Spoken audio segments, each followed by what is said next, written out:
This is a showcase of a recent project I've been working on.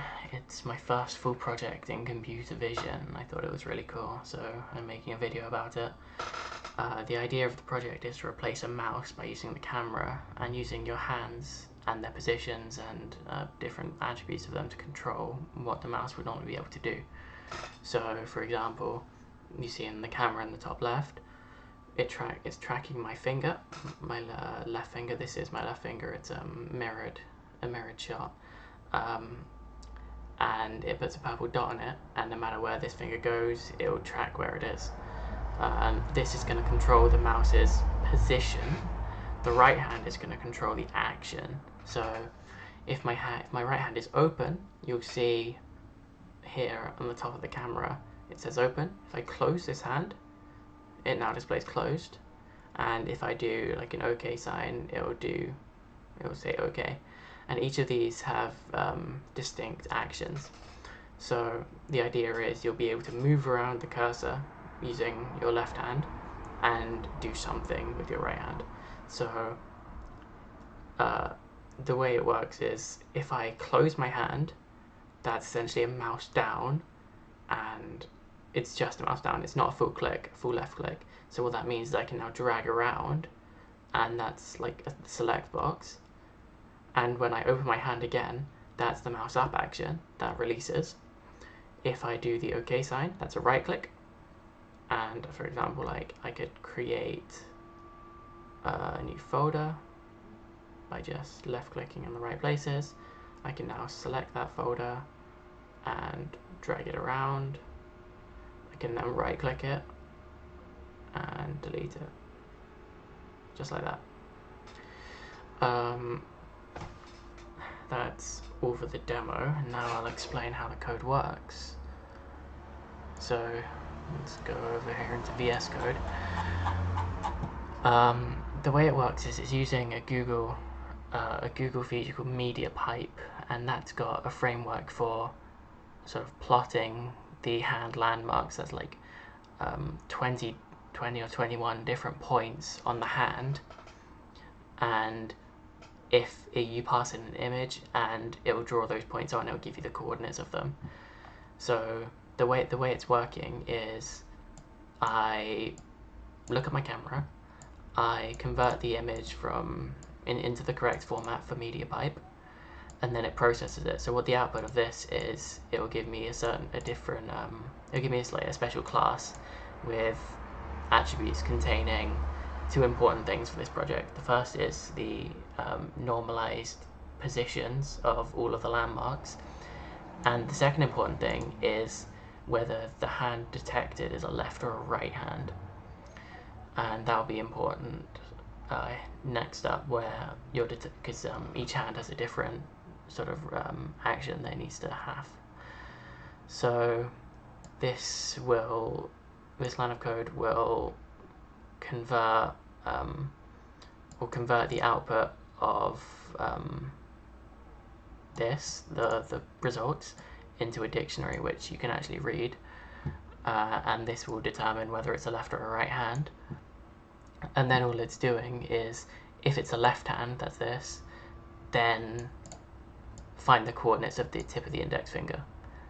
And then, because these are normalized, it's between 0 and 1, just sort of as like a percentage across of the camera, convert that into actual coordinates and save them. That's what this is doing, and then we can draw a circle on top of it.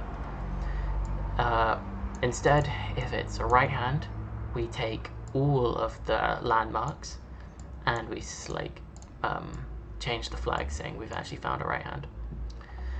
And now is the harder part. This is detecting the gesture. So that is back in the top left. That is determining whether it's open, closed, or OK sign. Now I have a neural network that I found online. It works quite well. I could have made my own, which would be probably a bit more efficient, but this does what it needs to do. So what this does is it takes in this array of coordinates, and then it outputs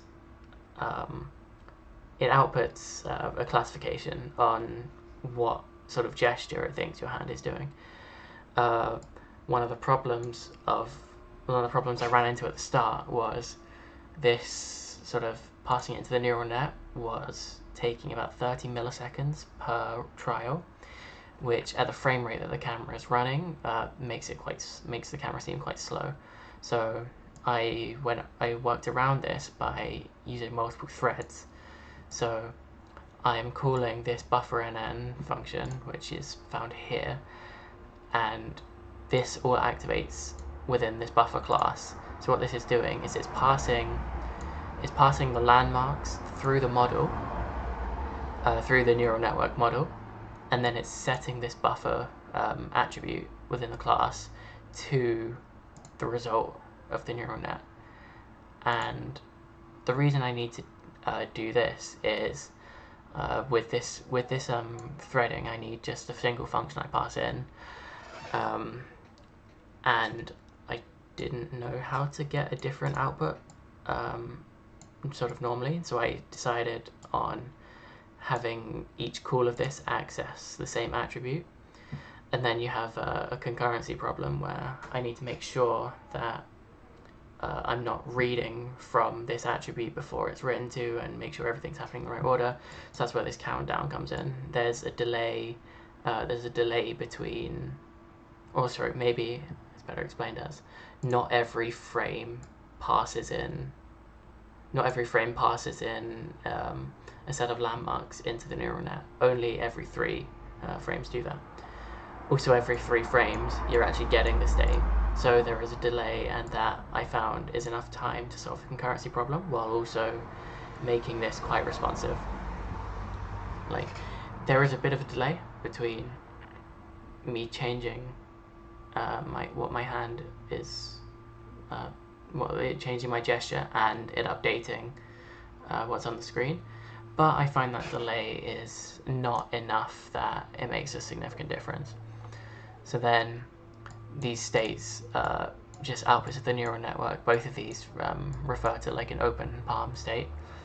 And if it's come from a closed state, that's the action of opening your hand. Then you do a mouse up. If it's closing the hand, mouse down. And if it's an OK sign, you just do a right click. And then this is just displaying the text on the screen.